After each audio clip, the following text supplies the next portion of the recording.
Olá, sejam muito bem-vindos. Meu nome é Edilberto.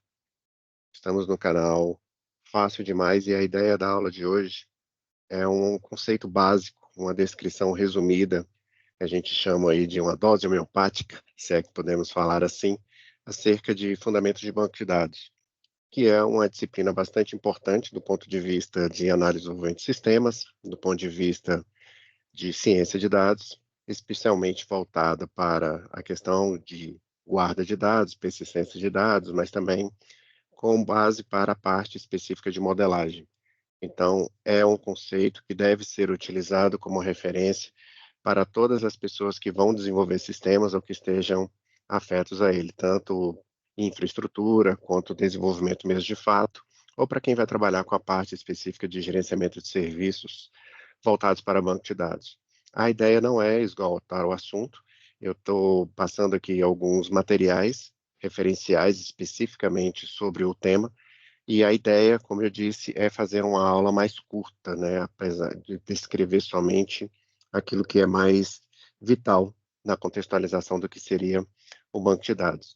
Para facilitar a navegação sobre esse assunto e a organização sobre ele, eu deixei um link para que vocês possam acessar depois um conjunto de slides que tratam sobre esse tema e vamos nos guiar por um documento que eu costumo chamar de diário de bordo, que nada mais é que um caderno digital onde tem os principais tópicos abordados em sala de aula para que vocês possam, numa organização de estudo, conseguir pegar a parte específica dos conceitos, mas também conseguir visualizar as referências, alguns outros vídeos. Desde já agradeço que vocês estejam aqui no canal e solicito sempre que você, se puder me dar essa força, clique no sininho, se inscreva no canal, deixe o alerta ativado. Isso é muito importante para a gente. Bom, sem mais delongas, do que trata especificamente essa aula? Nós vamos falar de banco de dados, com o objetivo de, nas próximas aulas, falarmos de como é que se realiza essa modelagem.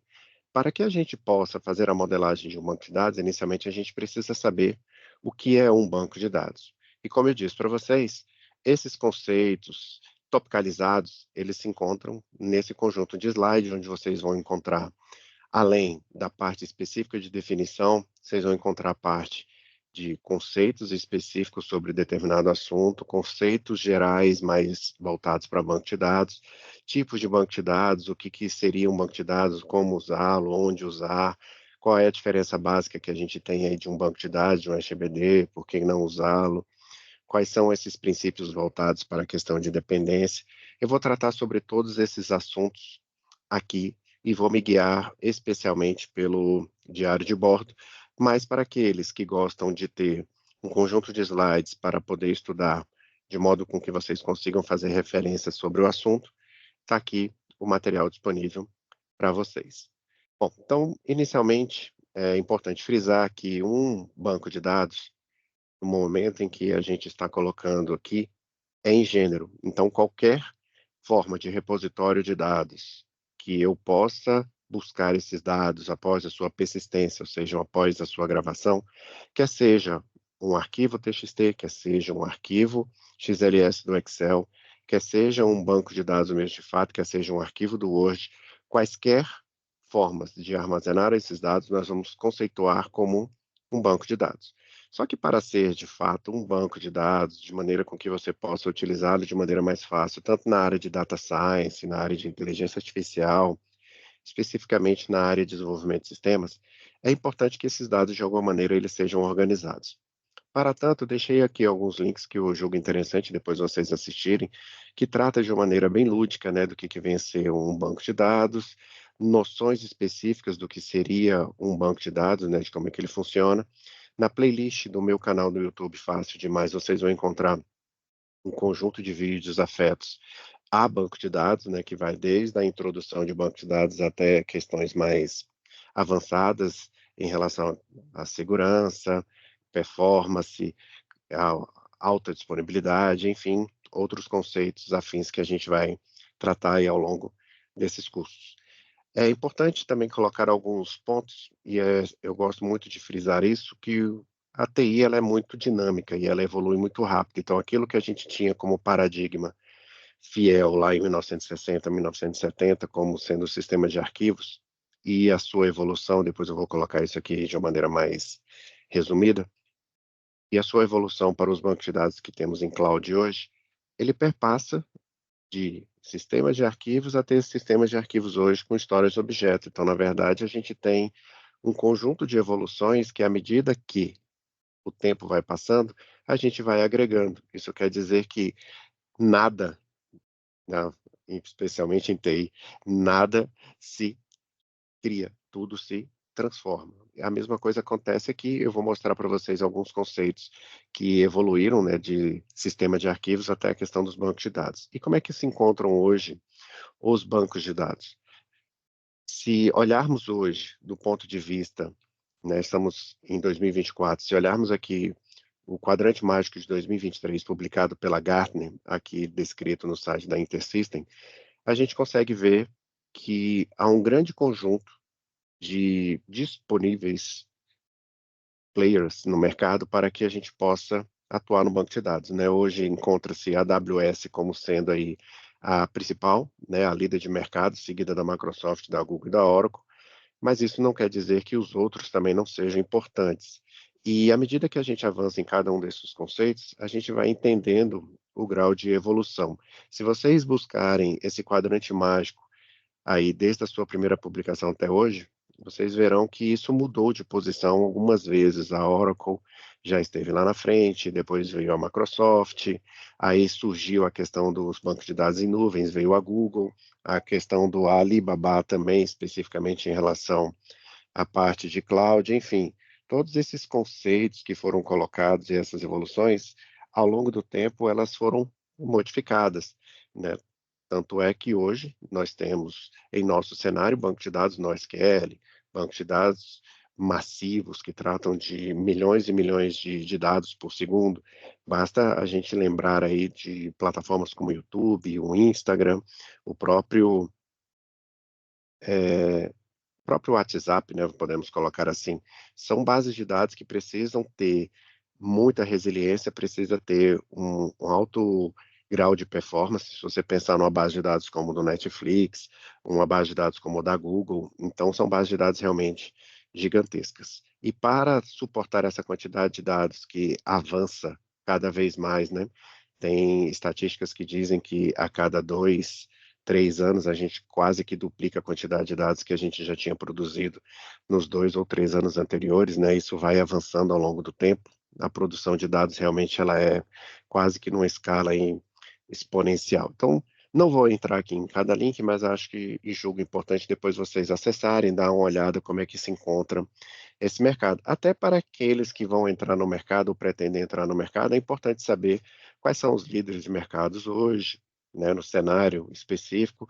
Todo ano é lançado esse quadrante mágico, então estamos agora falando, né, em 2024, quando for em 2025, nós vamos ter o quadrante mágico de 2024 e assim por diante. Se posicionar no mercado é sempre importante em relação a isso.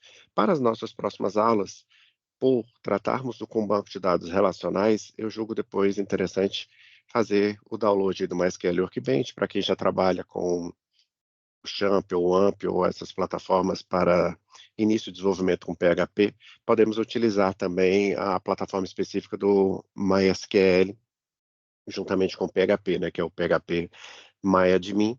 Mas inicialmente acho que seria interessante vocês fazerem o download para que nas próximas aulas, quando estivermos tratando da modelagem, ficar mais fácil o acompanhamento destes.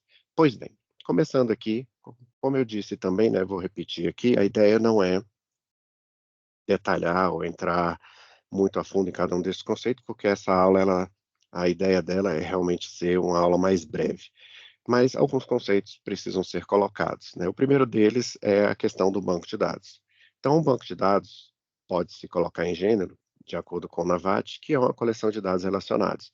Então, se eu tenho um banco de dados de uma faculdade, eu vou ter bancos de dados que são afetos aos alunos, às disciplinas, aos professores. Se eu tenho um banco de dados de supermercado, eu vou ter dados afetos aos produtos, às vendas, às compras, Se eu tenho um banco de dados voltado para a questão de aluguel de carros, eu vou ter o aluguel, eu vou ter o veículo, eu vou ter quem aluga. Então, um banco de dados é uma coleção de dados acerca de um determinado assunto. Quando tratamos na parte específica de banco de dados do ponto de vista de TI, a ideia é que os bancos de dados estejam o mais organizados possível para que você possa obter a informação o mais fácil possível, de maneira com que quanto mais dados organizados eu tiver, a tendência teórica é que você consiga obter uma informação mais fidedigna e mais fácil. Um banco de dados, ele pode ser em gênero, tá? Não especificamente somente essas duas. Eles podem ser estruturados ou não estruturados. O que que quer dizer esses estruturados e não estruturados? Os bancos de dados estruturados, antes de você abrir o banco de dados em si, você já tem uma noção dos dados que você encontrará ali. Então, por exemplo, eu tenho aqui um banco de dados de aluno. Então, mesmo que eu não tivesse o nome aqui, Silva e Braga, por saber que existe um campo nome, espera-se que dentro de um campo nome eu vá encontrar o nome de um aluno. Então, mesmo que eu não veja o dado dentro da parte específica da minha tabela, eu tenho uma noção do que eu encontrarei ali. A mesma coisa acontece para a disciplina e para a turma. Um banco não estruturado, você já não tem essa previsibilidade, vamos colocar assim. Você abre um arquivo TXT, um arquivo, por exemplo, no Notepad++, e você começa a colocar ali todas as vendas que foram realizadas. Imagine a mercearia do seu José. Ele abre um caderninho, anota num notepad, num bloco de notas. Então, fulano de tal veio aqui e comprou um café. Então, custou X reais. Fulano de tal veio aqui e comprou um arroz, X reais. Fulano de tal veio aqui e pagou o valor que devia em parte da compra realizada. Esse banco de dados, colocado da forma lúdica aqui, ele não é estruturado, porque você pode ter informações que não estejam catalogadas, ou que pelo menos você não consiga tipificá-las, em que a primeira parte é nome, a segunda parte seria o vendedor ou o comprador, a terceira parte seria o valor, porque a forma que eu escrevo no meu caderno, no meu bloco de notas, eu posso escrever fulano de tal me deve R$ 10 pela compra de determinado produto. Ou eu posso colocar o produto foi vendido por R$ 10 para fulano de tal. Então, os bancos de dados, em síntese, eles podem ser classificados como estruturados, ou não estruturados. Aqui está um exemplo de um banco de dados estruturado. Vamos entrar em detalhes depois quando a gente falar de banco de dados relacionais. Bom, e o que que vem a ser esse tal de SGBD? Porque se eu tenho um banco de dados, o SGBD vai ser a coleção de programas que vai permitir eu gerenciar esses bancos de dados. Então, por exemplo, vamos colocar que eu esteja em uma faculdade. Então, em uma faculdade, eu posso ter, e tendo, né, vários bancos de dados. Então, eu tenho um banco de dados de alunos, eu tenho um banco de dados da área acadêmica, eu tenho um banco de dados da biblioteca, eu tenho um banco de dados da área financeira. Então, eu tenho vários bancos de dados, eu posso ter, inclusive, vários sistemas, sistemas que gerenciam determinado segmento dentro de uma faculdade, como, por exemplo, a secretaria, que gerenciam, por exemplo, a coordenação de cursos, que gerenciam, por exemplo, a parte de marketing, que gerenciam, por exemplo, neste caso, a parte da biblioteca. Então, para cada um desses temas, eu posso ter um banco de dados diferente.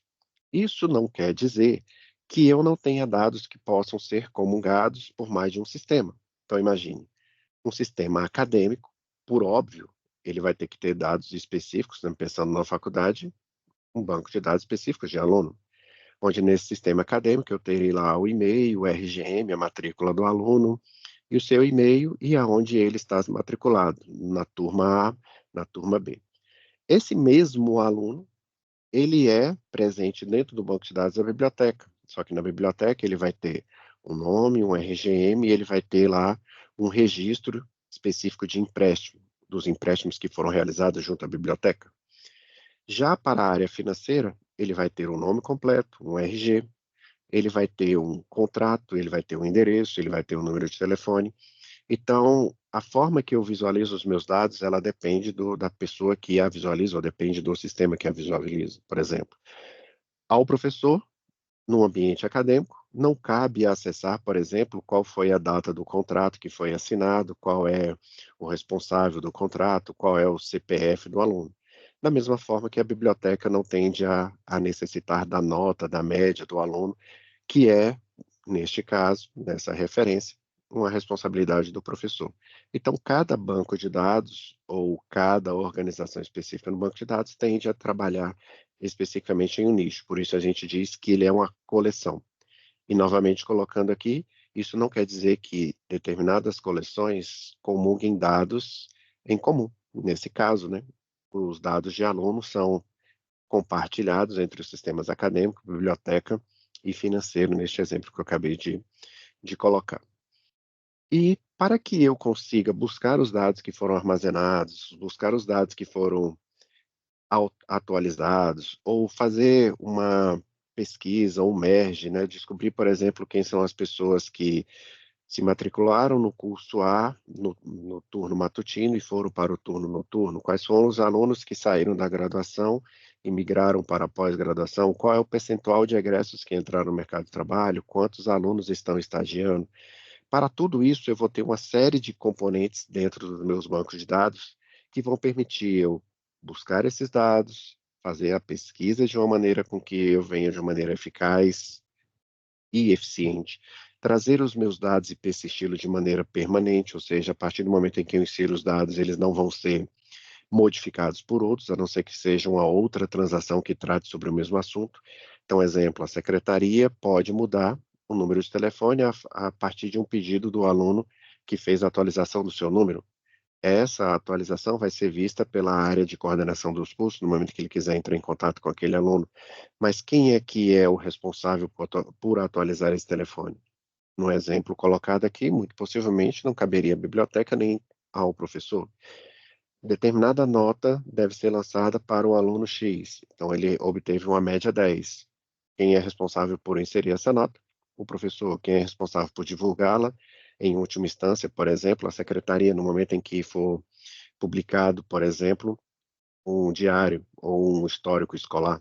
Então, a partir desse momento em que eu tenho vários componentes, eles devem trabalhar como uma grande engrenagem, permitindo que eu consiga fazer a inserção e também faça a busca em relação a eles. Mas quando eu falo de banco de dados, quando eu falo de obter as informações de quantos alunos egressos estão no mercado de trabalho, qual o percentual de alunos que saíram da graduação para pós, qual é o produto que mais eu vendo nas quartas-feiras no supermercado, qual é o produto que vende-se muito em relação a outro. Então, quando eu compro o produto A, necessariamente, ou 90% das vezes se compra o produto B. Depois é interessante vocês pesquisarem, deem um Google aí em a teoria da fralda e da cerveja, que é uma, vamos colocar, não é uma anedota, mas vamos colocar assim, é uma forma lúdica de explicar como é que a gente consegue fazer correlações de dados. É um típico exemplo quando acessamos, por exemplo, a AWS, a Amazon, ou quando a gente acessa, por exemplo, a Shopee ou a AliExpress, em que você compra um determinado produto e ele fala, olha, para quem comprou esse produto, comprou esse também. Ou na hora que você navega em um determinado produto, ele te oferece um outro, especificamente com desconto em relação àquele. Então, comprando esse produto, ele custa X reais. Se você comprar junto com este, você vai ter um desconto de X%. Então, a ideia aqui é, dado é qualquer forma de armazenamento dos dados. Então, quando eu armazeno 85, 14, vou pegar aqui um exemplo. Quando eu tenho, por exemplo, isso aqui, ó, turma, turma 85, turma 92, isso não me diz muita coisa, né? Se eu pego, por exemplo, simplesmente esse número é um dado. Se eu coloco aqui número da disciplina, CC 1310, não me diz muita coisa. Mas a partir do momento em que eu digo que a CC 1310 é a disciplina de introdução à ciência da computação, isso passa a ter um significado. Quando eu coloco simplesmente um número, quando eu coloco simplesmente um RGM, né, uma matrícula, isso não me diz muita coisa. Então, mas para quaisquer caracteres que sejam armazenados aqui, a gente classifica isso como sendo dados. A partir do momento em que você obtém informação acerca desses dados, a gente tem uma informação. Então, a priori, o que que a gente teria? Em uma evolução, a gente teria aqui um conjunto de dados, eles se transformam em informação quando eu consigo interpretá-los, quando eu consigo ter significado em relação a esses dados. Então, se eu tenho uma quantidade X de dados, eu posso transformá-las em informação. Quais são os carros mais vendidos para determinado segmento de público? Quais são os carros menos vendidos para determinada UF? Quais são os principais tipos de crime que acontecem em determinada região? Qual é o determinado livro que vende mais em relação a C de drama, em C de aventura? Então, quando eu tenho uma biblioteca, ou quando eu tenho uma livraria, esse conjunto de informação para mim me é muito importante. Então, por exemplo, nesse período que nos encontramos agora, no mês de março, enquanto eu gravo esse vídeo, qual é o livro que mais se vende no período da Quaresma? Qual é o livro que mais se vende no período das festas juninas? Qual é o livro que mais se vende no período do Natal? Qual é o produto que mais se vende, por exemplo, em loja de autopeças quando começa a chover? Algumas dessas informações são até mais simples de você entender, né? Você pensa que a pessoa que já trabalha com comércio há muito tempo numa loja de autopeças, ele já vai fazer um estoque de paletas para limpar para-brisa poucas semanas ou alguns meses antes de começar o período chuvoso, porque ele sabe que vai ter uma demanda maior, assim como lojas de roupa vão aumentar a questão dos seus estoques de roupas para inverno quando começar o frio. Algumas informações, elas são mais fáceis de ser verificadas, mas outras não são. Saber, por exemplo, que tipo de medicamento se vende mais antes de feriados, que tipos de medicamentos são mais utilizados por pessoas de determinada classe social, em determinado UF do país. Então, esse tipo de informação ele vai depender muito da localidade, do tempo, da forma.